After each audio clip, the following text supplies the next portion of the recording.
taane warra galataa taane warra galataa taane Citaa maanne Yesuus dongadi gataane Citaa maanne Yesuus dongadi gataane.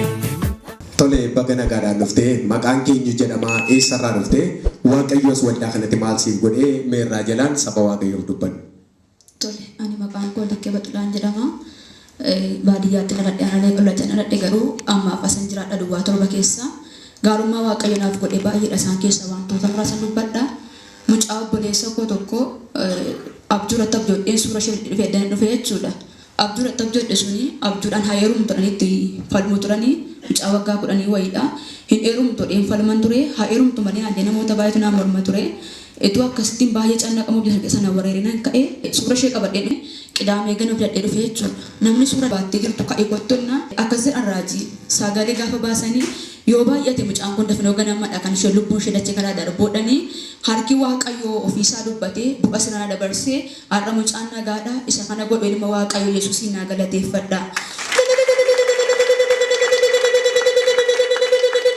Kan biraan jechuudha haadha kootu baadiyyaarraa mana citaa keessa galu mana citaan sun immoo baay'ee dhimmisaadhaan ibsu rooba jedhe yoo ibse rakkoon qabu ture. Namoonni achitti gaafa naaf bilbilan gannaa yoo manni kun jige maal gootu naan jedhu turanii isa xumuraa baqa gaafa na cannaqaniidhaan maaliin godhareen maaliin faladhaan jedhaan ture. Baqa namatti kenninuudhaa fi soddaa keenya bukkee kaa'uudhaaf qaaniidha. Nama bukkee keenyullee baay'ee saalfee ta'ee jechuudha. Achitti raajiin gaaf tokkotu waldaa gubbaa isa jiranii wanta fudhattan lafaatii fudhadhaa wanta itti qabattanii hin gatinaa wantichaadhani.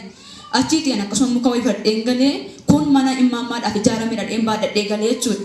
Isa fudhadhee galee sana kaa'ee yeroo hundumaa irratti nan kadhadhaa. Achii gaaf tokko raajiin guyyaa biraa nama kan biraa raajii raajuu mana ijaarrattee shii qulfii baadhatu argaa du'aadha tokkoon anaafis haadha kootiif manni ijaarameera dheen fudhadhee galeenis ilmi Waaqayyoo 2016 keessa ji'a jaaffaa keessa harki Waaqayyoo mana naa ijaaree fi har'a haadhi koo mana ijaaramaa kee jiraachaa jirti dhimmuu keessaa kaatee ilmi Waaqayyoo wanta hin yaadamne naaf hojjeteera ilma Waaqayyoo Yesuusiin naa galateeffadha. Mee gooftaadhaaf galata dhiyeessaa ammayyuu.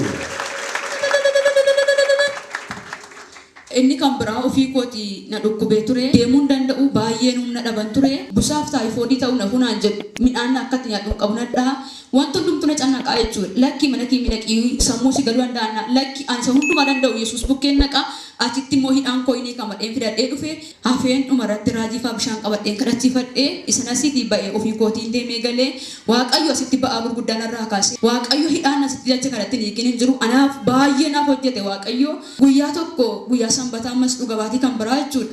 Ilkaan kootu dhiita wayii qaba waggaa 12 fi dhiiti kun yoo muyyaa ilaalamu waan dhiigu fakkaata garuu hin dhiigu dhiita isaa baay'ee jabaataa jechuudha. Narraallee habadu jedhee mismaaraan yeroo waraanu qabaa mismaara limmoodhaan yemmuu waraanu qabaa garuu naan dhiigu jechuudha. Guyyaa tokko akkana maraateettan guyyaa sanbataa barii asan dhufe raajiin zayitiidhaan kadhatu jechuu dhaga'ee akkatti murteessan isan dhageenye nan dhufe jechuudha. Raajitti agarsiisee isaan kadhatanitti agarsiifadhu laata dheessa sammuun koo yaada ture lakkitti agarsiifadhu inni hojii hojjetu harki Waaqayyoo naafis hojjeta jedheen zayitii isaan namootatti dibanii naafis dibanii kadhatanii akkas adda godhata agadhee ilkaan isaanii xaragee jechuudha. Dafinoo ganama ofii masaa dho'ee har'a ilkaan sun narraan jiru ilmi Waaqayyoo qaanii salphina leeyyoo narraa kaaseera isa kanaaf godhe Waaqayyoo naa galateeffadha.